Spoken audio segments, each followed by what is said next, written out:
you mind filming? Up and down. I don't know if it needs to be zoomed in. Thank you. Such beautiful words from Yossi that are very touching, and very inspiring. And I want everyone to know that I personally am a very selfish person, and my entire learning with Yossi was entirely selfish. I felt like learning with Yossi would sharpen me, which it did, and it would keep me on my toes, which it did. It would give me a good laugh, which it did, and it would give me a very intelligent chavrusa who doesn't leave any rock unturned, who does not leave any piece of chazal until we understand it properly. There's no learning it up and then, okay, yeah, no, if it doesn't make sense, then it doesn't make sense, and it needs to make sense, and there's nothing to talk about till it makes sense. And this is what I had for the past year, and at times it was very frustrating, because, you want to just go through it and say it and be finished, and he won't let you.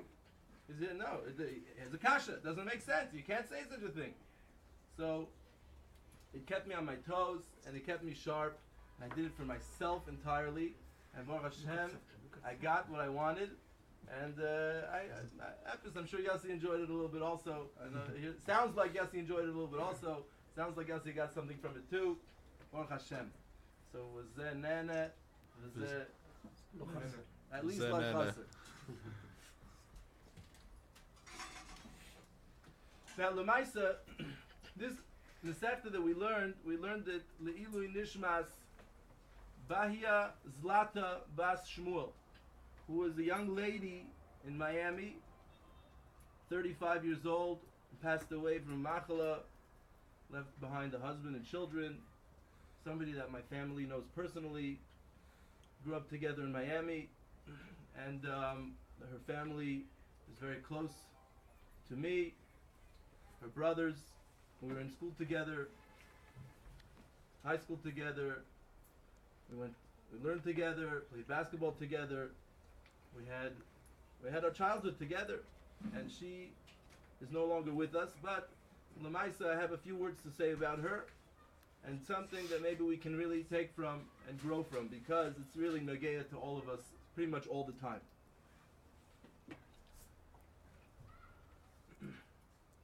If you need to, from what I know of her, I don't really know her that well, but from what I knew and from what I hear from my wife and from other people that knew her much better, she was a fantastic person, and she was kind. Everybody who had anything to do with her, she was not mazik anybody. She did not cause pain to anybody.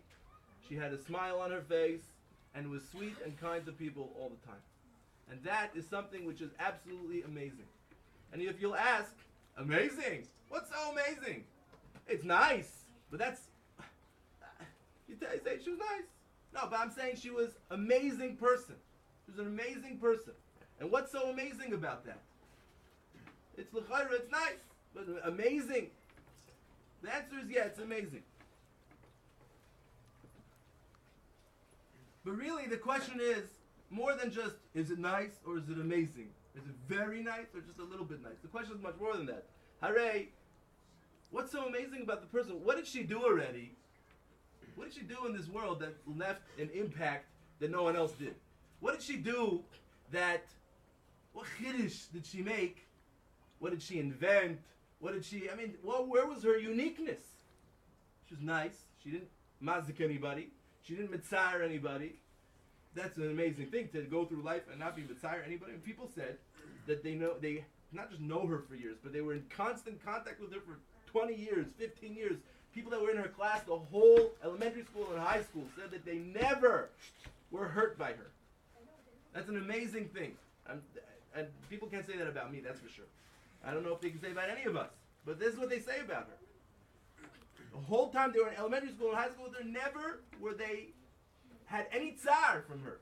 This is an amazing thing. But putting that aside, still, what did she do already in the world that made such an impact? That where was her chiddush? Where was her uniqueness? In the parsha it says to make a menorah. And the Rashbam says that what is the function of the menorah? What is the purpose of the menorah? You know what the purpose of the menorah is? It says the Rashbam, so that the shulchan will have light. So it says the Rashbam.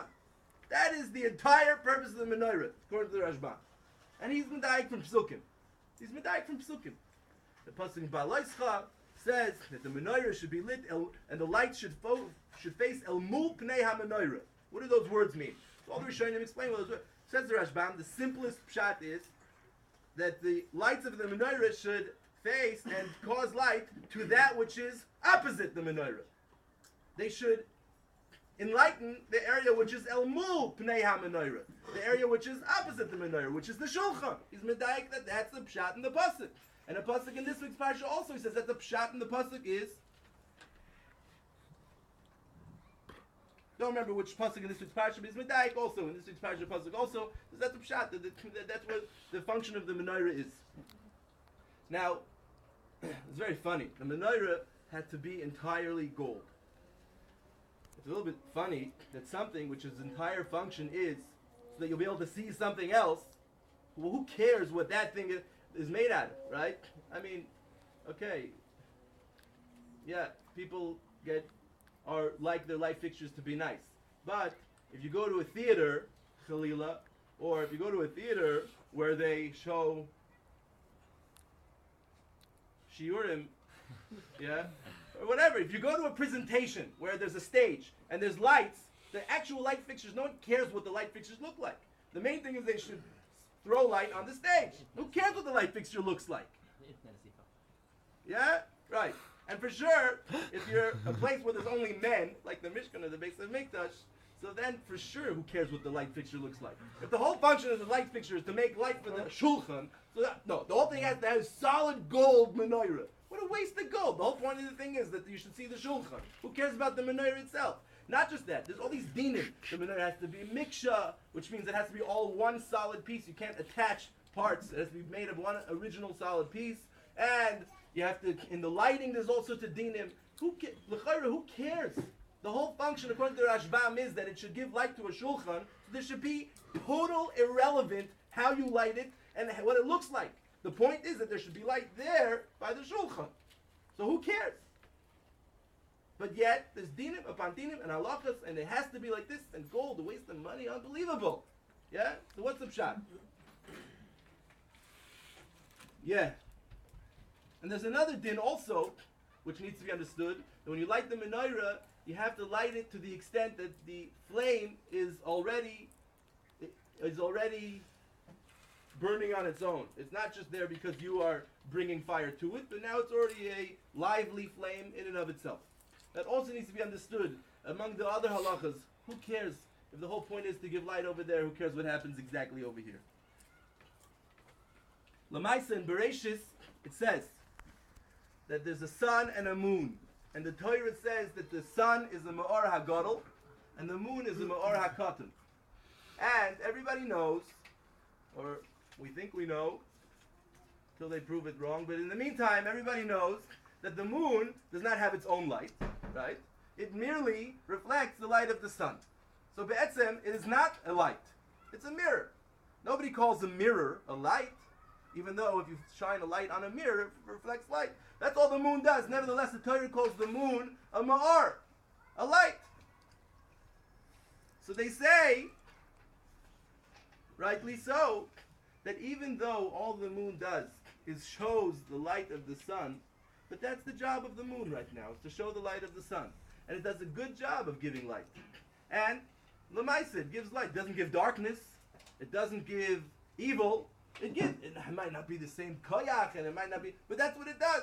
It gives the light of the sun. And therefore, the Torah calls it a light. It's a ma'ar.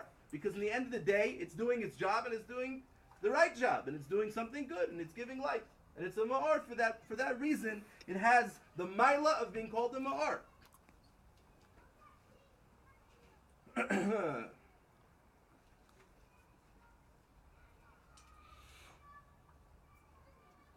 So nobody asks on the moon, or maybe they do, but We're not supposed to ask on the moon. You see from this pasuk that it's called the Ma'ar. But what does it itself do? Where's its uniqueness? Where's its achievement? No, it doesn't need to have its own achievement. It is chashuv if it is doing the job that it's supposed to be doing. And even if it doesn't mechadish anything, and even if it doesn't have its own personal achievement, if it is reflecting that which it's supposed to reflect, then that's its achievement, and that's doing the right job. And the Torah calls it the Ma'ar. I heard in the many Hespedim over the past month, the Shloshim was on Friday, Yerushalayim Brevda Zechitzana V'Kodesh L'Bracha. In the many Hespedim, I heard this story probably 3-4 times, and I heard it from him himself, Zechitzana V'Kodesh L'Bracha, a few times in his life, that when he was a bacher and he was learning by the Brisker Rav, he was the first Talmud of the Brisker Rav. It's thanks to him that the yeshiva opened. And Bekitzer, he went to talk to the Rav one time. He had a certain lumdus that he wanted to clarify with him, and he spoke it over with him, as he would do often. And the Rav told him, yeah, that is the pshat in the Gemara. That's the pshat. So he went out from there, singing and dancing, celebrating. And someone saw him mamish, the guy couldn't stay on the floor. He was like floating. And he said, what happened to you? I saw you talking to him, but what did he say? He said, that's pshat in the Gemara. What I told him is pshat in the Gemara. The guy said to him, pshat in the Gemara? You didn't tell him a chiddush. You didn't make a shtickle torah. You told him pshat in the Gemara. He said, you don't understand. I said pshat, torah's emes. I said what the Gemara is saying. That I said the right pshat in the Gemara. That is emes, la'amita shel torah. What could be better than that? I don't need to find my own shticklach and my own... I said what the Rebbeinu Shalom wants us to understand from this Gemara. What could be better than that? Amita shel torah is the best thing there is. And that's why he's celebrating. He doesn't have to come up with his own. Rabbi Chanan Fishman said that when he came to Eretz Yisrael, he went to the Stipler, and among the things he asked him, he told him he's a Talmud of Rabbi Brevda, and now that he's in Eretz Yisrael, and he is learning from numerous other Rebbeim, when Rabbi Brevda's here, he is assuming that he should continue going to Rabbi Brevda, and the Stipler told him that Rabbi Brevda is you should certainly always be learning from Rabbi Brevda. He said, this is a quote from the Stipler, zok nicht nair musagim. He doesn't say anything new. This is Stipler's praise of Rabbi Brevda, is that he doesn't say anything new. That everything that he says is what Chazal were teaching us. Everything that he says is what the Torah is teaching us. He doesn't say anything on his own. This is the Stipler praising him. Zok nicht nair musagim. He does not say anything new. And that's a praise from the Stipler. Again, the idea is a person does not have to have his own achievement that's different than everyone else and have a mechudishtike, some special that I am different. Everybody's different. I'm not saying you shouldn't have a personality, you shouldn't have your own, but what the greatest achievement is that you are doing Ratzon Hashem. The greatest achievement is that you're doing what you're supposed to be doing. And even if you're not the greatest inventor, and you're not the greatest unique achiever with the own unique, and I invented this, and I did like that, and I'm known because I'm famous for this. A person has to know what his job is, and do his job, and if he does his job, his tafkin olam hazeh, then that's the biggest praise. Like the moon. The moon's job was to reflect the light of the sun. Where's his own light? Where's his own achievement? No, he's doing his job and he's doing it right and well and carefully. Then that's the greatest success that person has. And this is what we're saying over here also. The menorah, according to the Rashbam, the job of the menorah is to make light for the shulchan. But if that's what it's doing, then it has its own chashivas. That's its chashivas. And therefore there's dinim that it should be gold because it's a chashiva thing. All it's doing is doing for someone else. That's what it's supposed to be doing. Then it's doing its job. Then it has reached its tachlis, and it's amazing, and it's fantastic, and it should be gold. It's golden, Pashut. Be'etzem, gold. Yeah, and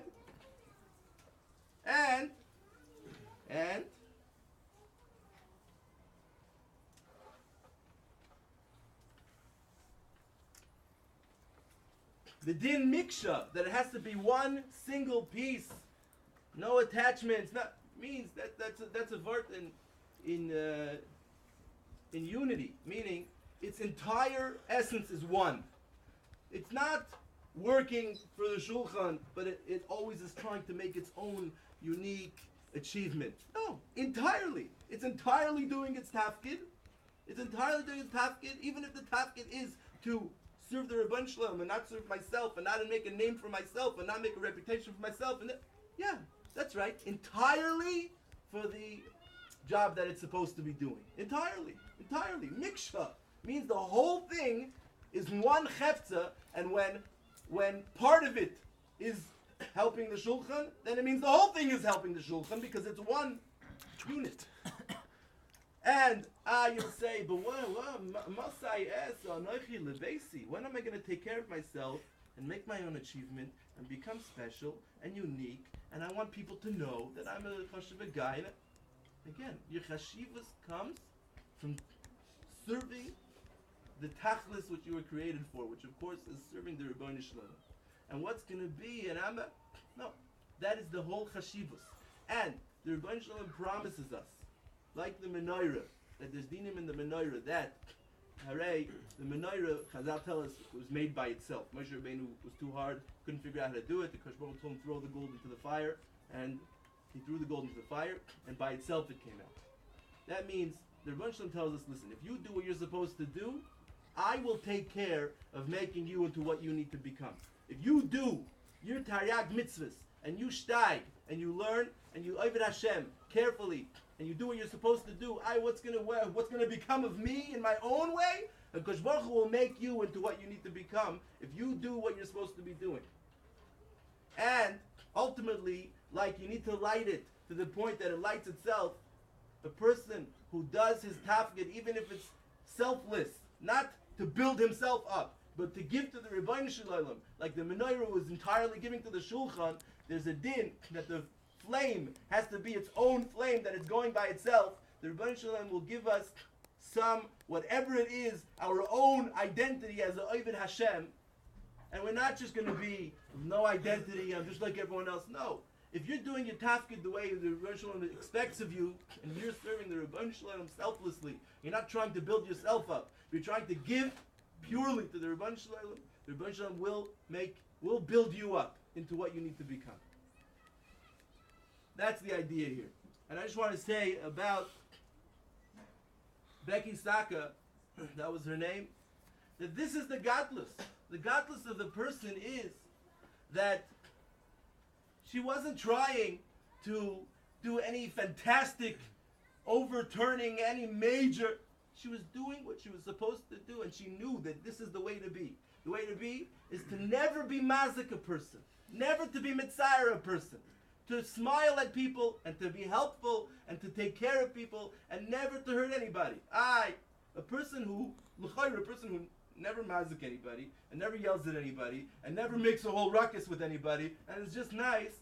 So, big deal. Yes, big deal. That's the whole point. The person who's doing what he's supposed to be doing, even if he's not building himself, his own character as a known person in the world. Oh yeah, when Pliny comes in, everybody knows about it. No, this person, when she came in, didn't make a sound.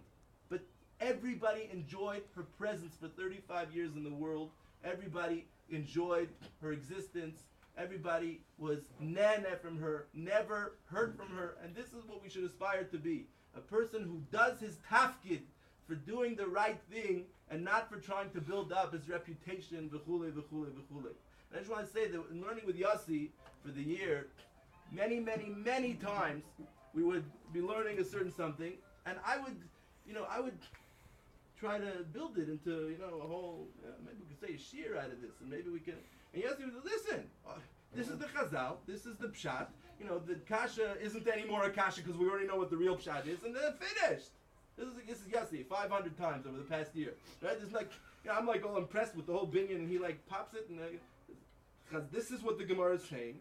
You had 3 kashas, but now that we know the 2 true pshat, so the kashas all disappear. There's no major binyan over here. This is the pshat. Yeah, and finished, and that's the right way. You don't have to try, and of course, lahavdil torah lahadira, you do everything you need to do and everything you can do. But the point is, impressive is not what it's all about. It's about emes and pnimius, real pnimius, which in Mirz Hashem, I hope Yossi got a little bit of that from me. I definitely got some of that from him, and we should all be zoiche to learn Torah and to do avodas Hashem be'emes, and do it for the Rebbeinu Shalom, and do Taryag mitzvahs for the Rebbeinu Shalom, not to build our reputations and not to build our personal this, that, and the other.